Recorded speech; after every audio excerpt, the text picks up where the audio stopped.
이 한마디가 당신의 삶을 바꿀 수 있습니다. 세계 위인들의 비밀. 지금 확인하세요. 30분 만에 성공의 열쇠를 찾습니다. 꿈을 이루는 위대한 명언을 만나보세요. 목표를 이루기 위해 포기하고 싶으신 적 있으신가요? 스탠포드 연구에 따르면 80%가 목표 설정 부족으로 실패합니다. 이 영상에서 우리는 석가모니의 지혜로운 명언을 통해 당신의 잠재력을 깨우고 삶의 진정한 의미를 발견할 수 있는 방법을 제시합니다. 단 3개월 안에 삶이 바뀔 수 있습니다. 오늘 위대한 5가지 명언과 그 실천법을 알려드립니다. 우리는 살면서 수많은 고통과 마주합니다. 직장에서의 스트레스, 인간관계의 어려움, 미래에 대한 불안감 등 우리의 마음은 늘 크고 작은 고통에 시달립니다. 석가모니는 세상의 모든 것은 고통이다라고 말했습니다. 이 명언은 붓다가 깨달음을 얻은 후 처음으로 설파한 진리인 사성제 중 첫 번째 진리인 고성제를 나타냅니다. 고성제는 삶의 본질이 고통임을 직시하고 그 고통의 원인을 파악하며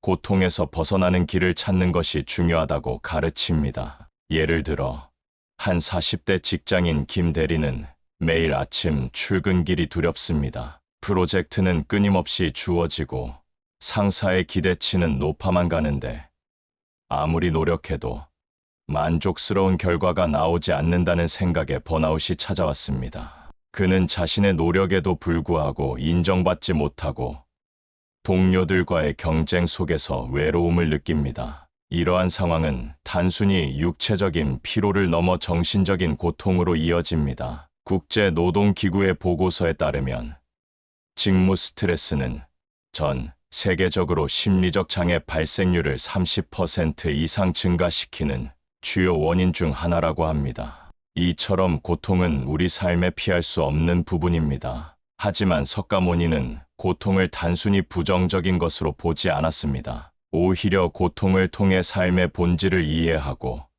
번뇌에서 벗어날 수 있는 지혜를 얻을 수 있다고 가르쳤습니다. 마치 어두운 밤바다를 항해하는 배가 등대를 보고 방향을 잡듯이 고통은 우리에게 삶의 진정한 의미를 찾아가는 길을 밝혀주는 등대와 같습니다. 그렇다면 우리는 이 고통을 어떻게 마주하고 극복할 수 있을까요?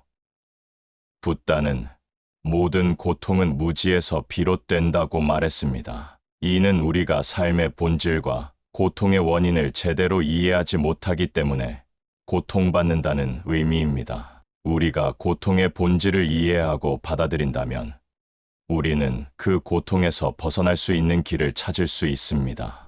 예를 들어 한 20대 대학생 박민수는 취업 준비 중 여러 번의 실패를 경험하며 깊은 좌절감에 빠졌습니다. 그는 시험 실패 자체가 고통이라고 생각했지만 사실 진정한 고통은 실패에 대한 두려움과 자기 비하에서 비롯되었습니다. 박민수 학생이 실패를 배움의 기회로 받아들이고 자신의 부족함을 인정한다면 그는 고통에서 벗어나 성장할 수 있습니다. 스탠포드 대학교의 캐럴 드웩 박사는 성장 마인드셋을 통해 실패를 배움의 기회로 보는 마음이 중요하다고 강조합니다. 성장 마인드셋은 개인이 자신의 능력과 지능을 발전시킬 수 있다고 믿는 태도를 말하며 이러한 믿음은 실패를 긍정적으로 해석하고 더 나은 방향으로 나아가는 원동력이 됩니다. 또한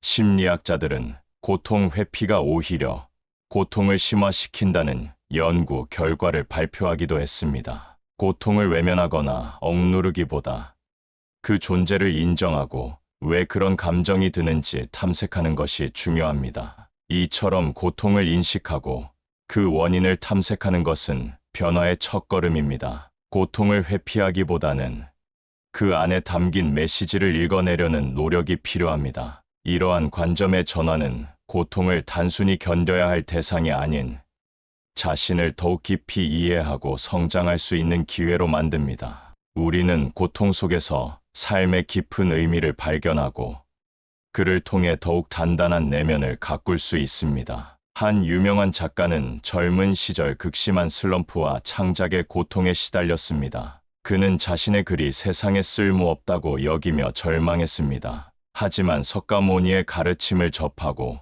고통의 본질을 이해하면서 자신의 고통이 완벽주의와 타인의 시선에 대한 집착에서 비롯되었음을 깨달았습니다. 그는 고통을 통해 자신을 돌아보고 글쓰기 자체의 즐거움과 과정에 집중하게 되었습니다. 그 결과 그의 작품은 더욱 깊은 울림을 주게 되었고 그는 진정한 예술가로 거듭날 수 있었습니다. 이처럼 고통은 때때로 우리에게 깊은 통찰을 선물하고 새로운 길을 열어주는 전환점이 됩니다. 고통을 통해 우리는 자신만의 고유한 강점을 발견하고 인생의 시련을 극복할 수 있는 내면의 힘을 기르게 됩니다. 우리가 고통을 외면하지 않고 직시할 때 비로소 고통은 우리를 성장시키는 도구가 됩니다. 마치 겨울을 견뎌야만 아름다운 꽃이 피어나듯이 고통의 시간을 통해 우리는 더욱 견고하고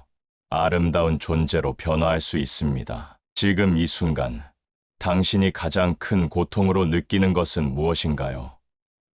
그것이 당신에게 어떤 의미를 주는지 곰곰이 생각해 보세요. 이것은 고통을 객관적으로 바라보는 연습의 시작입니다. 쉬운 실천법으로는 하루 5분 동안 자신의 고통을 객관적으로 글로 적어보는 고통 일기를 추천합니다. 어떤 상황에서 어떤 감정을 느끼는지, 그리고 그 감정의 원인은 무엇이라고 생각하는지 솔직하게 기록해 보세요. 이 과정에서 감정을 있는 그대로 인정하고 받아들이는 연습을 합니다. 예를 들어, 오늘 상사에게 꾸중을 듣고 화가 났다. 내가 완벽하지 못해서 그런가 라고 적는 대신 상사의 꾸중을 듣고 화가 났다. 내 노력이 인정받지 못하는 것 같아 서운했다와 같이 감정과 상황을 분리하여 기록하는 것입니다. 이러한 기록은 감정적인 반응에서 벗어나 고통을 객관적으로 분석하는데 도움을 줍니다. 이는 자기 인식을 높이고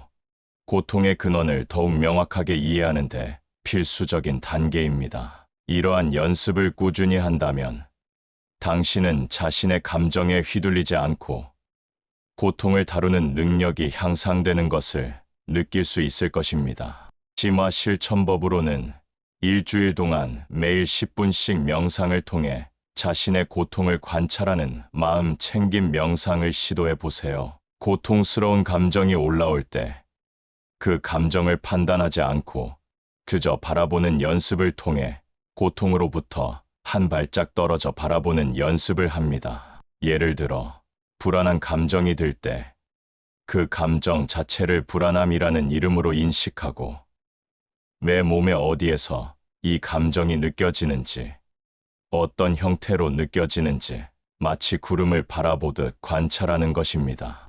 이는 고통의 본질을 이해하고 받아들이는 첫걸음이 될 것입니다. 당신의 마음속에 떠오르는 고통스러운 생각이나 감정을 그저 흘려보내세요. 이는 마치 강물에 나무짚을 띄워보내듯 고통스러운 생각에 얽매이지 않고 관찰하는 연습입니다. 이 실천을 통해 당신은 고통 속에서도 평온함을 찾고 삶의 진정한 의미를 발견할 수 있습니다. 또한 이 명상은 뇌의 전두엽 활동을 증가시켜 감정 조절 능력과 스트레스 회복 탄력성을 높이는 것으로 알려져 있습니다. 다음 챕터에서는 고통의 원인인 집착에 대해 더 강력한 비밀을 공개합니다. 우리가 겪는 고통의 상당 부분은 바로 집착에서 비롯됩니다. 석가모니는 모든 고통은 집착에서 비롯된다고 말했습니다. 이는 사성제의 두 번째 진리인 집성제에 해당합니다. 집성제는 고통의 원인이 바로 탐욕,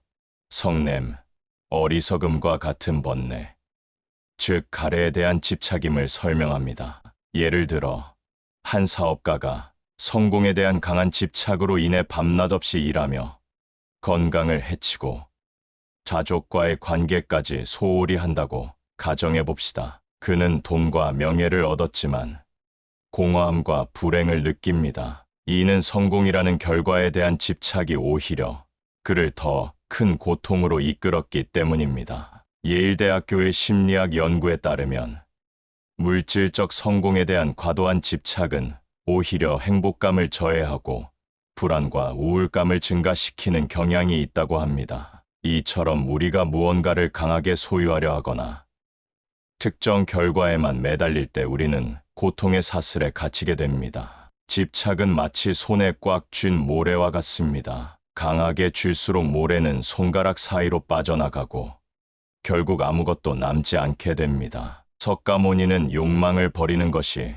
곧 해탈이다라고 가르쳤습니다. 이는 모든 욕망을 버리라는 의미가 아니라 욕망에 대한 맹목적인 집착을 버리고 균형 잡힌 삶을 살라는 뜻입니다. 욕망 그 자체는 자연스러운 감정이지만 그 욕망에 얽매여 자신을 괴롭히는 것이 문제라는 것입니다. 한 유명 예술가가 자신이 만든 작품에 대한 대중의 평가에 지나치게 집착하여 창작의 기쁨을 잃어버리고 고통받는 사례를 생각해 볼 수 있습니다. 그는 자신이 만든 작품이 완벽해야 한다는 강박에 시달리며 혹평이라도 들을까봐 늘 불안해합니다. 이러한 집착은 그의 창의성을 저해하고 예술 활동 자체를 고통으로 만듭니다. 반대로 작품 자체의 완성도와 창작 과정에 집중하는 예술가는 비판에도 흔들리지 않고 지속적으로 새로운 작품을 만들어냅니다. 그는 자신의 작품을 세상에 내보내되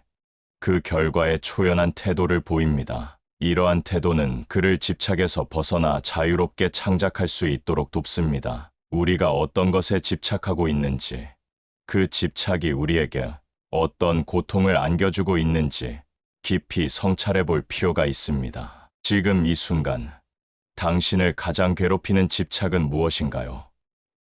그것을 놓아주면 어떤 자유를 얻을 수 있을까요? 집착의 본질은 무언가를 붙들고 놓지 않으려는 마음입니다. 이는 물질적인 소유뿐만 아니라 특정 생각, 감정, 관계, 심지어는 과거의 경험이나 미래에 대한 기대에까지 적용됩니다. 예를 들어, 실패했던 과거에 대한 집착은 새로운 도전을 막고 미래에 대한 막연한 불안감은 현재를 즐기지 못하게 합니다. 서울대학교 심리학과의 연구에 따르면 과거 후회나 미래 걱정에 대한 과도한 집착은 만성적인 스트레스와 우울증의 주요 원인이 될 수 있다고 합니다. 우리는 종종 자신이 무엇에 집착하는지조차 인지하지 못하는 경우가 많습니다. 사회적으로 성공한 사람들이나 완벽한 삶을 추구하는 사람들이 역설적으로 더 큰 고통을 겪는 경우가 많은데,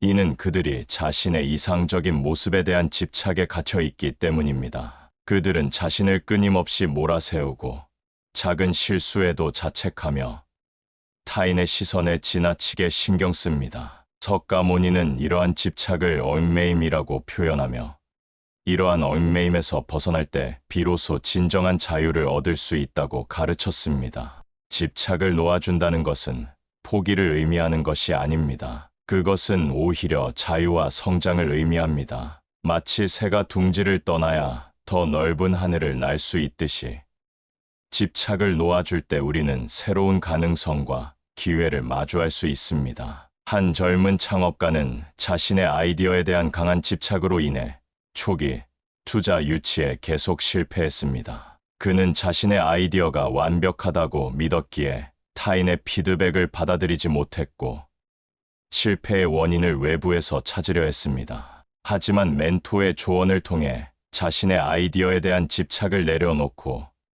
시장의 피드백을 겸허히 수용하기 시작했습니다. 그는 아이디어를 수정하고 보완하며 마침내 성공적인 스타트업을 만들 수 있었습니다. 이처럼 집착을 내려놓는 것은 더 나은 방향으로 나아가기 위한 유연성을 확보하는 것입니다. 우리 내면에는 이미 모든 것을 이룰 수 있는 잠재력이 존재합니다. 집착은 그 잠재력을 가로막는 장애물일 뿐입니다. 쉬운 실천법으로 하루에 한 번 자신이 집착하고 있는 것을 하나 떠올리고 그것으로부터 잠시 벗어나는 상상을 해보는 집착 내려놓기 명상을 시도해 보세요. 예를 들어 완벽주의에 집착한다면 잠시 완벽하지 않은 나 자신을 상상하고 받아들이는 연습을 합니다. 눈을 감고 완벽하지 않은 자신이 자유롭게 활동하는 모습을 그려보는 것입니다. 이는 정신적인 부담을 줄이고 자신에게 더욱 너그러워지는 계기가 될 것입니다. 심화 실천법으로는 일주일 동안 자신이 좋아하는 것 하나를 잠시 내려놓고 살아보는 집착 해소 챌린지를 해보세요. 예를 들어 매일 보던 스마트폰을 특정 시간 동안 보지 않거나 좋아하는 음식을 일주일 동안 먹지 않는 것입니다. 처음에는 불편하고 불안할 수 있지만 이 과정을 통해 우리는 집착의 대상이 없어도 삶은 계속된다는 것을 깨닫게 됩니다. 이는 집착으로부터 벗어나 진정한 자유를 경험하고 내면의 평온함을 찾는 데 큰 도움이 됩니다. 이 챌린지를 통해 얻은 경험은 당신의 삶을 더욱 풍요롭게 만들 것입니다. 다음 챕터에서는 이러한 집착에서 벗어나 고통을 소멸시키는 방법에 대해 더 강력한 비밀을 공개합니다. 고통의 본질을 이해하고 집착에서 벗어나는 것이 바로 고통의 소멸, 즉 열반으로 향하는 길입니다. 석가모니는 욕망이 소멸하면 고통도 소멸한다고 말했습니다. 이는 사성제 중 세 번째 진리인 멸성제를 나타냅니다. 멸성제는 가래와 번뇌가 완전히 사라진 상태, 즉 열반의 경지를 설명하며 모든 고통이 사라진 평화로운 상태를 의미합니다. 예를 들어 오랫동안 직장에서 인정받지 못해 괴로워하던 한 회사원이 자신의 내면을 성찰하고 외부의 평가에 대한 집착을 내려놓았다고 가정해봅시다. 그는 더 이상 타인의 시선에 연연하지 않고 자신의 일에서 의미를 찾으며 평온함을 느낍니다. 이는 그가 외부의 욕망과 집착으로부터 벗어나 내면의 평화를 찾았기 때문입니다. 이러한 상태는 마치 폭풍이 지나간 후 고요해진 바다와 같습니다. 번뇌의 파도가 사라지고 잔잔한 평온만이 남는 것입니다. 듀크 대학교의 연구에 따르면 자기 수용과 비판단적 태도는 정신건강에 긍정적인 영향을 미치며 스트레스와 불안을 현저히 감소시키는 것으로 나타났습니다. 열반은 단순히 고통이 없는 상태를 넘어 완전한 평화와 행복을 의미합니다. 이는 외부 환경에 의해 흔들리지 않는 내면의 평온함을 찾는 것을 말합니다. 붓다는 마음의 평화는 외부에서 오는 것이 아니라 자기 내면에서 온다고 가르쳤습니다. 즉, 외부 환경을 바꾸려 애쓰기보다는 자신의 마음을 다스려 고통의 원인을 제거하는 것이 중요합니다. 한 예술가가 자신의 작품이 팔리지 않아 고통받다가 결국 작품을 통해 세상에 메시지를 전달하는 것 자체의 의미를 두기 시작했다고 가정해봅시다. 그는 더 이상 돈이나 명예에 연연하지 않고 순수한 창작의 기쁨을 느끼며 작업합니다. 그의 작품은 더욱 깊은 울림을 주게 되고 아이러니하게도 사람들은 그의 진정성에 감동하여 작품을 구매하게 됩니다. 이처럼 고통의 소멸은 외부적인 성공을 가져다 주기도 하지만 무엇보다 내면의 진정한 평화를 선물합니다. 당신은 지금 어떤 고통으로부터 벗어나고 싶으신가요? 그 고통을 소멸시키기 위해 어떤 것을 내려놓을 준비가 되셨나요?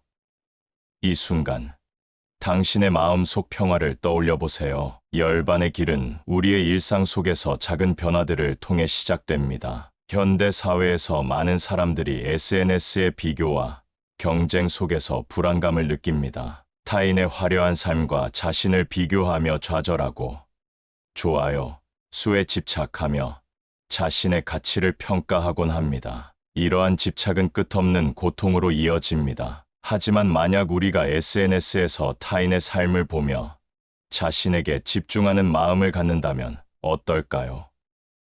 하버드 의과대학 연구에 따르면 타인과의 사회적 비교는 행복감을 20% 이상 감소시키는 반면 자기 성찰과 자기 수용은 행복감을 15% 이상 증가시킨다고 합니다. 열반은 단순히 무욕의 상태를 의미하는 것이 아닙니다. 그것은 모든 것에 대한 균형 잡힌 마음을 찾는 것을 말합니다. 우리는 욕망을 완전히 없앨 수는 없지만 그 욕망에 대한 집착을 다스릴 수 있습니다. 마치 배가 항구에 정박하듯이 우리의 마음을 번뇌의 파도 속에서 벗어나 평화로운 항구에 머무르게 하는 것입니다. 한 평범한 직장인이 승진에 대한 강박으로 매일 스트레스에 시달렸습니다. 그는 자신의 능력을 증명하기 위해 밤샘 근무를 마다하지 않았지만 번아웃과 불면증에 시달렸습니다. 하지만 석가모니의 가르침을 통해 결과에 대한 집착을 내려놓고 과정의 즐거움에 집중하기 시작했습니다. 그는 매일의 업무를 감사하며 수행하고 동료들과의 협력을 통해 얻는 보람을 중요하게 생각했습니다. 그러자 신기하게도 그의 업무 효율은 높아지고 자연스럽게 승진의 기회도 찾아왔습니다. 무엇보다 그는 마음의 평화를 얻게 되었습니다. 이는 우리가 욕망을 완전히 버리지 않더라도 그것에 대한 집착을 내려놓는 것만으로도 얼마나 큰 변화를 가져올 수 있는지 보여줍니다. 진정한 만족은 외부에서 오는 것이 아니라 내면의 고요함에서 비롯됩니다. 우리 내면에는 이미 충분한 지혜와 평화가 존재합니다. 열반은 그 지혜와 평화를 발견하고 깨우는 과정입니다. 예를 들어 매일 아침 일어나면서 오늘 하루도 감사한 일이 가득할 거야 라고 스스로에게 말하는 것은 작은 감사 실천이지만 우리의 마음가짐에 큰 영향을 미칩니다. 이러한 긍정적인 마음가짐은 우리의 뇌를 긍정적인 방향으로 변화시키고 스트레스 호르몬 분비를 줄여줍니다. 캘리포니아 대학교 버클리 캠퍼스의 연구에 따르면 감사하는 마음은 행복감을 증진시키고 우울감을 감소시키는 데 효과적이라고 합니다. 열반의 길은 고통으로부터의 도피가 아니라 고통을 이해하고 포용하여 진정한 자유와 평화를 얻는 길입니다. 우리는 외부의 환경이나 사건에 얽매이지 않고 자신의 내면을 다스림으로써 어떠한 상황에서도 흔들리지 않는 강인한 마음을 가질 수 있습니다. 이것이야말로 전생부터 불도를 닦아온 사람들이 지닌 진정한 능력이며 우리 모두에게 잠재된 능력입니다. 쉬운 실천 과제로 3일간 감사일기 쓰기를 추천합니다. 매일 잠자리에 들기 전 오늘 감사했던 일 3가지를 적어보세요. 작은 것에도 감사하는 마음은 고통을 소멸시키고 긍정적인 에너지를 불러옵니다. 이는 뇌의 보상 시스템을 활성화하여 행복감을 증진시키고 부정적인 생각의 고리를 끊는 데 도움이 됩니다. 예를 들어 오늘 아침 따뜻한 커피 한 잔을 마셔서 감사하다. 친구가 건넨 따뜻한 말 한마디에 감사하다. 맑은 하늘을 볼 수 있어서 감사하다와 같이 구체적으로 기록해 보세요. 이 작은 실천은 당신의 마음속에 평온과 만족감을 가져다 줄 것입니다. 심화 실천법으로는 일주일 동안 매일 15분씩 자비 명상을 실천해 보세요. 자신과 타인의 행복과 평화를 빌어주는 명상으로 연민과 자애의 마음을 키워 고통을 소멸시킬 수 있습니다. 눈을 감고 당신 자신에게 나는 평화롭고 행복하다고 말하며 이 평화로운 감정을 온몸으로 느껴보세요. 그 다음 당신이 사랑하는 사람들에게 그리고 모든 존재에게 이 평화로운 감정을 보내는 상상을 해보세요. 이는 자비심을 키우고 세상과의 유대감을 강화하여 고통의 원인이 되는 분노와 질투심을 줄이는 데 효과적입니다. 이 실천은 고통의 소멸, 열반으로 가는 첫걸음이 될 것입니다. 다음 챕터에서는 열반으로 가는 구체적인 길인 팔정도에 대해 더 강력한 비밀을 공개합니다. 고통을 소멸시키고 열반에 이르는 구체적인 방법은 바로 팔정도에 있습니다. 석가모니는 고통의 소멸에 이르는 길은 팔정도이다 라고 말했습니다. 이는 사성제 중 4번째 진리인 도성제에 해당합니다. 도성제는 고통의 소멸에 이르는 구체적인 수행 방법인 팔정도 8가지 바른 길을 제시합니다. 팔정도는 바른 견해, 바른 사유, 바른 언어, 바른 행위, 바른 생활, 바른 노력, 바른 마음 챙김, 바른 선정으로 이루어져 있습니다. 예를 들어 항상 부정적인 생각에 사로잡혀 괴로워하던 한 사람이 바른 견해를 통해 세상을 긍정적으로 바라보고 바른 사유를 통해 건설적인 생각을 하려 노력했다고 가정해 봅시다. 그는 점차 부정적인 감정에서 벗어나 마음의 평화를 찾게 됩니다. 이는 팔정도가 단순히 이론적인 가르침이 아니라 우리의 삶 속에서 실천할 수 있는 구체적인 행동, 지침임을 보여줍니다. 하버드 대학교의 연구에 따르면 명상과 마음 챙김 수련은 뇌의 구조를 변화시켜 스트레스 반응을 감소시키고 긍정적인 감정을 증진시킨다고 합니다. 이는 팔정도의 바른 마음 챙김과 바른 선정이 과학적으로도 효과가 있음을 증명합니다. 팔정도는 마치 복잡한 산을 오르는 등산로와 같습니다. 각 단계는 서로 연결되어 있으며 꾸준히 실천할 때 비로소 정상에 도달할 수 있습니다. 붓다는 게으름은 죽음의 길이고 부지런함은 삶의 길이다라고 강조했습니다. 이는 팔정도의 각 요소를 꾸준히 실천하는 노력의 중요성을 역설하는 것입니다. 한 직장인이 업무 스트레스로 인해 잦은 실수를 하고 동료들과의 갈등이 심해졌다고 가정해 봅시다. 그는 바른 언어를 통해 부드럽고 친절하게 말하려 노력하고 바른 행위를 통해 자신의 역할을 충실히 수행했습니다. 또한 바른 마음 챙김을 통해 자신의 감정을 살피고 바른 선정을 통해 평온한 마음을 유지하려 애썼습니다. 그는 점차 업무 능력이 향상되고 동료들과의 관계도 개선되며 궁극적으로 직장에서의 만족감을 높일 수 있었습니다. 이처럼 팔정도는 우리의 일상생활 속에서 고통을 줄이고 행복을 증진시키는 실질적인 방법들을 제시합니다. 당신은 팔정도 중 어떤 것을 먼저 실천하고 싶으신가요? 지금 1분 목표를 떠올려 보세요. 팔정도는 단순히 종교적인 가르침이 아닙니다. 그것은 우리가 건강하고 행복한 삶을 살기 위한 실용적인 지침입니다. 현대인들은 정보 과잉 시대에 살면서 혼란과 불안을 느낄 때가 많습니다. 무엇이 옳고 그른지 판단하기 어렵고 자신의 삶의 방향을 잃어버리기도 합니다. 바른 견해는 이러한 혼란 속에서 명확한 기준을 제시합니다. 즉, 세상의 모든 것은 변하며 영원한 것은 없다는 진리를 이해하는 것입니다. 이는 불필요한 집착과 고통을 줄이는 데 큰 도움이 됩니다. 바른 사유는 우리의 생각을 긍정적이고 건설적인 방향으로 이끌어갑니다. 예를 들어, 실패를 경험했을 때 나는 실패자야 라고 생각하는 대신 이번 경험을 통해 무엇을 배울 수 있을까 라고 생각하는 것입니다. 이러한 긍정적인 사고방식은 우리의 회복 탄력성을 높이고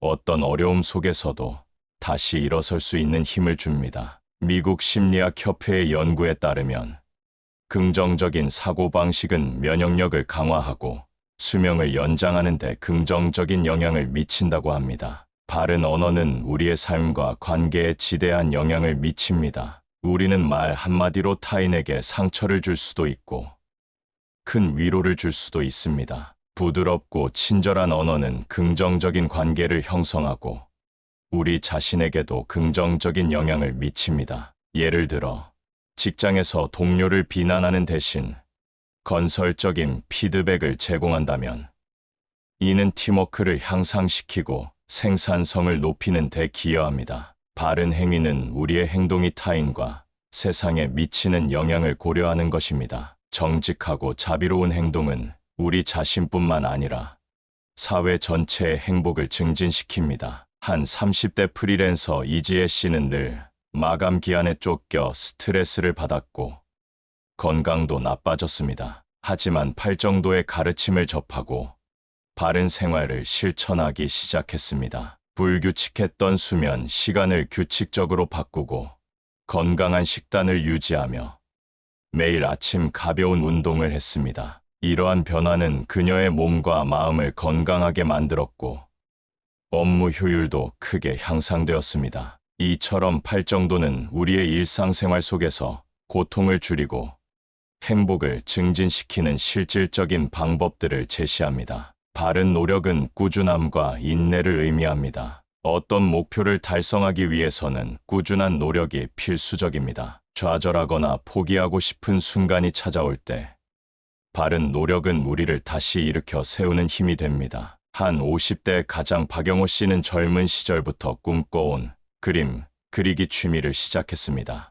그는 처음에는 서툰 솜씨에 실망하기도 했지만 매일 10분씩이라도 꾸준히 그림을 그렸습니다. 바른 마음 챙김을 통해 그림 그리는 순간 자체에 집중하고 바른 선정을 통해 그림 속에서 깊은 평온함을 느꼈습니다. 몇 년 후 그는 작은 전시회까지 열 수 있었고 무엇보다 그림을 통해 삶의 큰 즐거움과 평화를 얻을 수 있었습니다. 이처럼 팔정도는 우리에게 주어진 삶을 능동적으로 변화시키고 진정한 행복을 찾아가는 길을 제시합니다. 당신은 팔정도 중 어떤 것을 먼저 실천하고 싶으신가요? 지금 1분 목표를 떠올려 보세요. 당신의 삶을 변화시킬 그 작은 한 걸음은 무엇일까요? 쉬운 실천 과제로 7일간 10분 목표 설정 및 실천을 추천합니다. 매일 아침 10분 동안 오늘 하루 달성할 작은 목표를 설정하고 그 목표를 실천해 보세요. 이는 팔정도의 바른 노력과 바른 행위를 일상생활에서 연습하는 좋은 방법입니다. 예를 들어 오늘 퇴근 후 30분 동안 책 읽기, 점심시간에 동료에게 칭찬 한마디 건네기, 집안 청소 10분 하기와 같이 구체적이고 실현 가능한 목표를 세우는 것입니다. 이 작은 목표들이 모여 당신의 삶에 큰 변화를 가져올 것입니다. 심화 실천법으로는 한 달 동안 바른 언어를 집중적으로 실천하는 챌린지를 해보세요. 부정적인 말 대신 긍정적인 말을 사용하고 비판적인 말 대신 격려하는 말을 사용하며 불필요한 말을 줄여보세요. 언어의 변화는 생각과 행동의 변화로 이어질 것입니다. 예를 들어 불평이나 불만을 말하기 전에 한 번 더 생각하고 긍정적인 단어를 선택하여 표현하는 연습을 하는 것입니다. 이 챌린지를 통해 당신은 타인과의 관계를 개선하고 자신의 내면을 더욱 긍정적으로 변화시키는 놀라운 경험을 하게 될 것입니다. 이것은 고통 소멸의 길, 팔정도의 첫걸음이 될 것입니다. 다음 챕터에서는 전생부터 불도를 닦아온 사람들의 징후와 그들의 삶에 대해 더 강력한 비밀을 공개합니다. 우리는 살면서 어떤 사람들은 유난히 고귀하고 자비로운 마음을 타고났다고 느낍니다. 마치 전생부터 불도를 닦아온 듯한 사람들은 어떤 징후를 보일까요? 석가모니는 모든 존재는 인연 따라 모이고 흩어진다고 말했습니다. 이는 우리가 현재 겪는 모든 일들이 과거의 업과 인연의 결과임을 의미합니다. 전생의 불도를 닦은 사람들은 타고난 자비심, 평온함, 지혜로움, 그리고 고통을 이해하고 포용하는 능력을 지니고 있습니다. 예를 들어 어린 시절부터 타인의 고통에 깊이 공감하고 어려운 사람들을 돕는 데 주저함이 없는 사람이 있다고 가정해 봅시다. 그는 물질적인 것에 크게 욕심내지 않고 항상 마음의 평화를 추구하며 어떤 어려움 속에서도 흔들리지 않는 내면의 강인함을 보여줍니다. 이러한 특성들은 전생에 꾸준히 선업을 쌓고 불도를 닦았기 때문에 나타나는 징후로 볼 수 있습니다. 런던 대학교의 연구에 따르면 높은 수준의 공감 능력과 이타주의는 뇌의 특정 영역과 관련이 있으며 이는 유전적 요인뿐만 아니라 환경적 요인, 그리고 반복적인 수행을 통해 강화될 수 있다고 합니다. 전생의 인연과 업은 우리의 현재 삶에 지대한 영향을 미치지만 그것이 우리의 운명을 결정하는 절대적인 것은 아닙니다. 붓다는 과거에 얽매이지 말고 현재를 충실히 살아라고 가르쳤습니다. 중요한 것은 현재의 순간에 어떤 씨앗을 뿌리느냐는 것입니다. 지금 이 순간 우리가 쌓는 선업이 미래를 결정합니다. 한 기업인이 어려운 상황 속에서도 직원들을 해고하지 않고 오히려 더 나은 근무 환경을 제공하며 위기를 극복했다고 가정해 봅시다. 그는 단기적인 이익보다는 장기적인 상생과 인연을 중요하게 생각했습니다. 이러한 그의 결정은 전생부터 이어진 자비심과 지혜로움의 발현으로 볼 수 있으며 결국 그의 기업은 더욱 굳건하게 성장할 수 있었습니다. 당신은 삶에서 어떤 징후들을 발견하고 있나요? 타인의 고통을 보며 마음이 아파지거나 자연의 아름다움에 감탄하며 평온함을 느끼는 순간이 있나요? 이것은 당신 안에 잠재된 불성, 즉 깨달음의 가능성을 보여주는 징후일 수 있습니다. 당신의 목표를 이루기 위해 포기한 적 있으신가요? 전생에 불도를 닦은 사람들은 단순히 선천적으로 착한 마음을 가진 것을 넘어 삶의 모든 순간에서 지혜와 자비를 실천하려는 내면의 강한 동기를 가집니다. 그들은 어려움 속에서도 평온함을 잃지 않고 타인의 행복을 자신의 행복처럼 여기는 경향이 있습니다. 예를 들어, 전 세계적으로 어려운 상황 속에서 자신의 모든 재산을 기부하여 많은 사람들을 도운 익명의 자선 사업가들이 있습니다. 그들은 어떤 대가도 바라지 않고 순수한 마음으로 선행을 베풀었습니다. 이러한 행동은 단순히 이타심을 넘어 존재의 본질적인 연결성을 이해하고 모든 존재가 함께 행복해지기를 바라는 깊은 염원에서 비롯된 것입니다. 뉴욕 대학교 심리학과의 연구에 따르면 이러한 이타적인 행동은 뇌의 쾌락 중추를 활성화하여 행위자에게도 깊은 만족감과 행복감을 준다고 합니다. 이는 주는 것이 받는 것보다 복되다는 석가모니의 가르침과도 일맥상통합니다. 전생의 인연과 업은 우리가 현재의 삶에서 만나는 사람들과 겪는 사건들에 영향을 미칩니다. 하지만 이는 운명론적인 숙명이 아니라 우리가 자유의지를 가지고 선택할 수 있는 기회를 의미합니다. 과거의 업이 현재의 환경을 형성하지만 현재의 우리가 어떤 선택을 하고 어떤 행동을 하느냐에 따라 미래의 업이 달라지는 것입니다. 붓다는 자기 자신을 등불 삼아라고 가르쳤습니다. 즉, 외부의 힘이나 타인에게 의지하기보다 자신의 내면에서 진정한 지혜와 힘을 찾아야 한다는 것입니다. 한 50대 여성 김미경 씨는 오랜 기간 동안 난치병으로 고통받았습니다. 그녀는 절망적인 상황 속에서도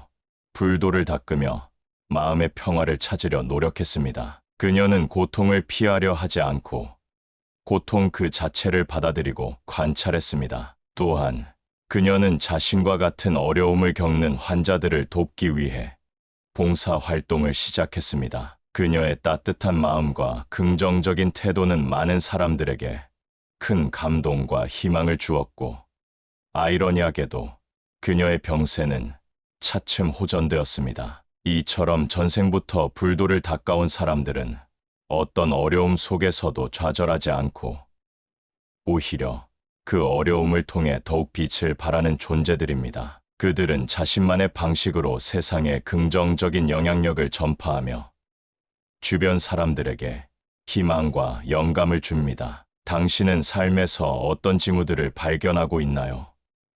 타인의 고통을 보며 마음이 아파지거나 자연의 아름다움에 감탄하며 평온함을 느끼는 순간이 있나요? 아니면 불합리한 상황을 보면 그것을 개선하고 싶은 강한 의지를 느끼시나요? 이것은 당신 안에 잠재된 불성, 즉 깨달음의 가능성을 보여주는 징후일 수 있습니다. 이러한 징후들은 당신이 전생부터 불도를 닦아왔다는 강력한 증거일 수 있습니다. 중요한 것은 이러한 내면의 목소리에 귀 기울이고 그것을 따라 실천하는 것입니다. 당신의 목표를 이루기 위해 포기한 적 있으신가요? 쉬운 실천 과제로 30일간 매일 새로운 도전을 해보세요. 익숙한 루틴에서 벗어나 새로운 것을 배우고 경험하며 자신의 잠재력을 깨우는 시간을 가져보세요. 이는 전생의 좋은 인연을 현재에 이어가고 새로운 선업을 쌓는 좋은 방법입니다. 예를 들어 매일 아침 다른 길로 출근하기, 새로운 요리 배우기, 평소에 읽지 않던 분야의 책 읽기 등 작지만 의미 있는 도전을 해보세요. 이는 우리의 뇌를 자극하고 새로운 신경 회로를 형성하여 창의력과 문제 해결 능력을 향상시키는 데 도움이 됩니다. 심화 실천법으로는 한 달 동안 자비로운 행동을 실천해 보세요. 매일 한 가지씩 타인을 위한 작은 선행을 베풀고 그 행동이 가져오는 변화를 관찰해 보세요. 예를 들어, 힘들어하는 친구에게 따뜻한 말을 건네거나, 대중교통에서 노약자에게 자리를 양보하거나, 쓰레기를 줍는 등의 작은 행동도 좋습니다. 당신의 작은 선행이 타인에게 미치는 긍정적인 영향을 직접 경험하고, 당신의 마음이 얼마나 풍요로워지는지 느껴보세요. 이러한 행동은 당신의 마음을 더욱 풍요롭게 만들고, 당신 주변에 긍정적인 에너지를 전파할 것입니다. 이러한 실천을 통해 당신 안에 숨겨진 전생의 불도를 닦아온 징후들을 발견하고 더욱 의미 있는 삶을 살아갈 수 있을 것입니다. 위대한 석가모니의 명언 5가지. 당신의 삶에 어떤 변화를 가져다 줄까요? 고통의 본질을 이해하고 집착에서 벗어나며 열반의 평화를 추구하고 팔정도를 통해 꾸준히 수행하며 전생의 인연과 현재의 선업을 통해 진정한 자비를 실천하는 것. 이 모든 가르침은 당신의 삶을 더욱 풍요롭고 의미 있게 만들 것입니다. 지금 실천하지 않으면 꿈을 놓칠 수도 있습니다. 오늘 배운 실천 과제들을 삶에 적용해 보세요. 셋째 챕터의 3일간 감사일기 쓰기. 넷째 챕터의 7일간 10분 목표 설정.